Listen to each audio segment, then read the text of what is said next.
Bonjour à toutes, j'espère que vous allez bien. Aujourd'hui on va parler de diversification alimentaire. Voilà, donc ma petite puce a commencé déjà à 4 mois et 3 semaines exactement. Tout d'abord avec les légumes et 15 jours après j'ai du coup introduit les fruits. Donc maintenant elle est dans son 5e mois et du coup elle mange aussi bien des légumes que des fruits.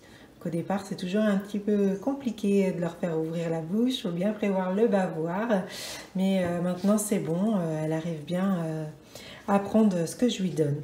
Voilà, donc ça c'est un petit tableau récapitulatif, je trouvais intéressant de vous le montrer puisque voilà, il montre chaque mois les nouveautés que peut intégrer bébé dans son alimentation. Donc le 5e mois, je vais vous le décrire. Donc le lait habituellement, avec en plus les quantités qui sont précisées, donc 180 à 200 ml. Donc la nouveauté dans ce mois-ci, c'est les farines avec et sans gluten, puisque le gluten, il faut penser à l'introduire progressivement dans l'alimentation à partir de 4 mois et jusqu'à 6 mois, bien l'intégrer petit à petit dans l'alimentation de bébé. Voilà. Le déjeuner, donc c'est à peu près, ça correspond à ce que je lui donne actuellement. Donc légumes 30 à 70 grammes, donc ça donne une portion de 2 à 3 cuillères à café jusqu'à 3 à 4 cuillères à soupe. Voilà. Le lait, effectivement, c'est également précisé la quantité ou un demi-laitage, donc demi-yaourt, petit suisse ou 4 cuillères à café de fromage blanc. Au goûter, une portion de fruits. Au dîner, du lait. Et par jour, il y a une colonne ici qui précise la quantité de lait à donner par jour. Voilà, donc pour le 5e mois, la nouveauté, c'est les légumes, les fruits et les farines avec ou sans gluten. Le 6e mois, les nouveautés, c'est le tout début des viandes, poissons, œufs, qu'on intègre à partir de 6-7 mois, les laitages bien sûr, et puis le céréales et les pommes de terre. Le 8e mois, on intègre les matières grasses et le fromage fondu, donc tout ce qui est huile végétale, le beurre peut être donné à partir du 8e mois. À partir du 9e mois, c'est tout ce qui concerne les biscuits, donc peu sucrés, les pâtes, le riz, les pâtes, la semoule, le pain, les fromages pasteurisés et les légumes riches en fibres. Voilà. Et la consistance est en grumeaux pour ce mois-ci. Et à partir d'1 an, ce qu'on peut donner en nouveauté, c'est les œufs à la coque, les crudités, le miel, le riz, les pâtes en plus gros morceaux et les fromages en morceaux. Voilà. Donc la nourriture passe du haché à progressivement des petits morceaux. Voilà, donc ce tableau est plutôt bien fait pour connaître précisément les quantités autorisées à donner à bébé. Je trouvais intéressant de vous le montrer. Voilà, je pense à aussi vous parler aussi du biberon de lait, puisque ma petite puce est passée du coup... enfin, on essaye de la sevrer de l'allaitement et de passer sur du lait infantile. Donc on est passé sur du relais d'allaitement 0-6 mois avec un biberon MAM. Voilà, donc elle a, comme je vous disais, 5 mois. Donc, tout est bien expliqué sur l'emballage d'une boîte de lait infantile. Il suffit de se référer au tableau. 5 mois, c'est 210 ml d'eau à introduire dans le biberon.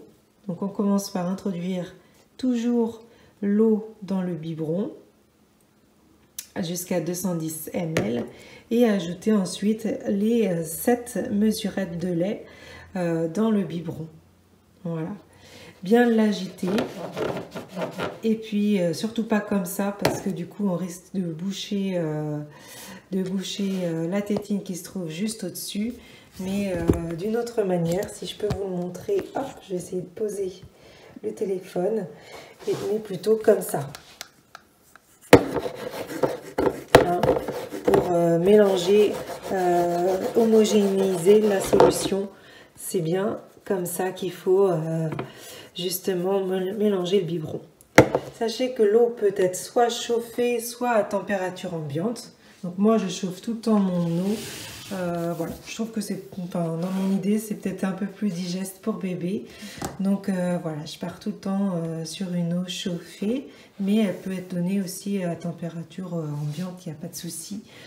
Voilà, et je suis partie sur des biberons, comme je vous disais, MAM, avec le système anti-colique. Voilà. Donc comme on va la sevrer, justement, il faut tout le temps partir sur une petite quantité. Parce que le premier biberon, c'est toujours un fiasco. Hein. Moi, quand j'ai présenté le premier biberon à ma fille, elle l'a pris très bien la première fois. Donc, même le système tétine ne l'a pas gênée. Mais quand elle a avalé pour la première fois le lait, elle m'a regardé avec des gros yeux noirs et puis elle s'est mise à pleurer et en gros ça lui a pas du tout plu. Hein, sachez que le goût d'un lait en poudre et du lait maternel est totalement différent pour bébé et voilà, ça peut être un peu compliqué de passer sur du lait infantile. Donc prévoyez une petite quantité au départ, hein, les quantités c'est toujours une mesurette pour 30 ml d'eau. Donc ne faites pas plus, faites l'essai dans un premier temps avec juste cette quantité-ci. Au moins si elle ne le prend pas, vous jetterez une quantité moins importante de lait. Voilà, donc ça c'est important à savoir. Et puis ne pas hésiter à renouveler les essais de façon à ce qu'elle prenne progressivement le lait en poudre. Voilà, donc sachez que voilà, le lait infantile a un goût, même vous, si vous avez la curiosité, moi par curiosité j'ai goûté, aussi bien le lait maternel que le lait en poudre, en boîte, c'est pas du tout le même goût. Hein.